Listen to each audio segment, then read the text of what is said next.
नमस्कार साथियों। पटना के फुलवारी शरीफ में एक जघन्य वारदात हुई है। वारदात हुए 3 से 4 दिन हो चुके हैं, लेकिन पुलिस अभी उस मामले में खाली हाथ है। मामला है गैंग रेप का, और वो भी पॉक्सो एक्ट के तहत इसमें केस दर्ज किया गया है। दरअसल 2 बच्ची जो महादलित परिवार से आती हैं, उनके साथ दरिंदगी की गई है, गैंग रेप किया गया है, जिसमें एक बच्ची की मौत हो चुकी है और दूसरी बच्ची अभी पटना एम्स में इलाजरत है। इस पे राजनीति भी हो रही है।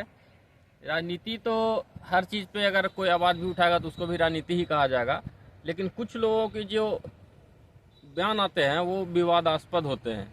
उन बयानों को ही लेकर ही लोग बोलते हैं कि इस पे राजनीति हो रही है। जैसे इसमें इसका ये आपको गिरिराज सिंह का बयान आया है कि फुलवारी शरीफ में तो हिंदू सुरक्षित नहीं है, वहाँ पे मुसलमान हमेशा ये डर के साए में मुसलमानों से लोग रहते हैं। इस तरीके का बयान उन्होंने, हर चीज़ में मुसलमान घुसाना उन लोगों की आदत है। तो न्याय की आवाज़ उठाइए, लेकिन उसमें जाति और धर्म को मत घुसाइए।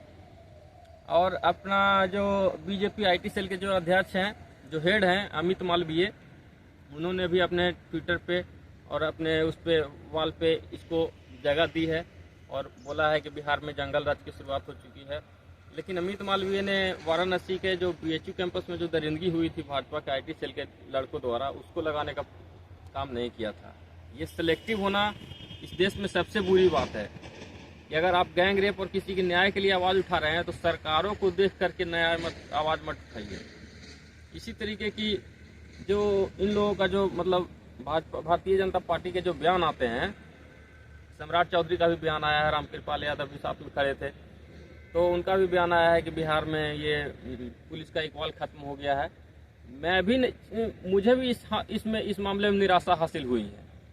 मुझे भी अच्छा नहीं लग रहा है कि भाई अभी तक आरोपी क्यों नहीं पकड़े गए हैं। हालांकि सूत्रों के हवाले से बोला जा रहा है कि एक आरोपी को गिरफ्तार कर लिया गया है, लेकिन सोचिए कि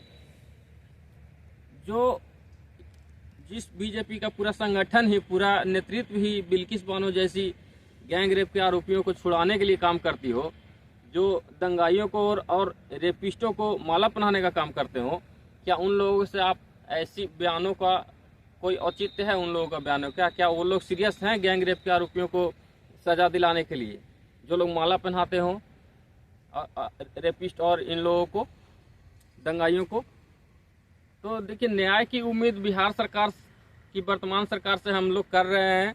और मेरा सीधा साधा मानना है कि भारतीय जनता पार्टी जो है वो न्याय जो है ना सिलेक्टिवली देती है, और उनके लोग जो है न्याय की आवाज़ भी सिलेक्टिवली उठाते हैं।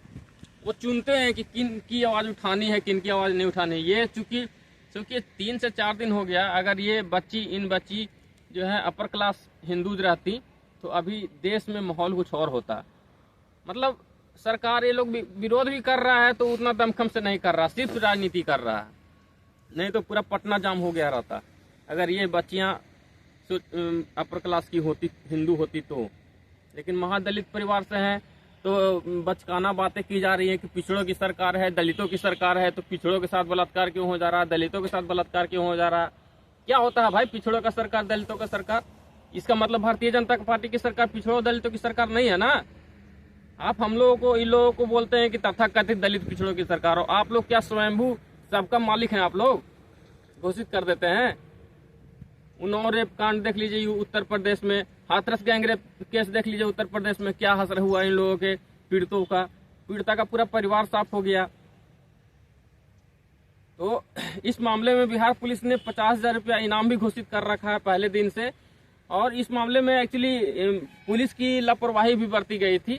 जब वो परिजन जो है, बच्चियों के परिजन जब थाने में गए थे, तो थाने में जो आपका पदभार जो लिए हुए हैं, जो वहाँ पे ये हैं, क्या बोलते हैं, जो पुलिस इंस्पेक्टर हैं, जो दरोगा थे, उन्होंने बोला था कि अभी आप लोग अपने स्तर से उसको, बच्चियों को ढूंढने का प्रयास करिए सुबह तक। लेकिन सुबह तक मामला कुछ और हो चुका था। सुबह तक उन लोगों के साथ गैंग रेप हो चुका था। एक बच्ची मर गई थी और दूसरी बच्ची उसी खेत में बगल में बैठी हुई थी, सिकुड़ रही थी। उस बच्ची का अभी खतरे से बाहर है वो बच्ची। तो और उस जो पुलिस का जो ये है दरोगा है उसको सस्पेंड कर दिया गया है। लेकिन बिहार सरकार को इसमें त्वरित कार्रवाई करनी चाहिए और इसी की हम लोग उम्मीद करते हैं।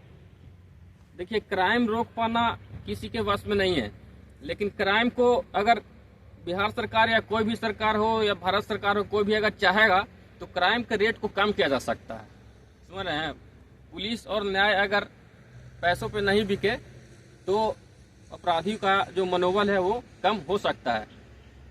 तो उम्मीद करें हैं कि भाई बिहार में पुलिस का इकबाल कायम हो और इस तरीके का जो भारतीय जनता पार्टी का जो मांग है उस पर तुरंत पुलिस काम करे, भाई उन लोगों को न्याय मिले और आरोपियों की तुरंत गिरफ्तारी हो। धन्यवाद।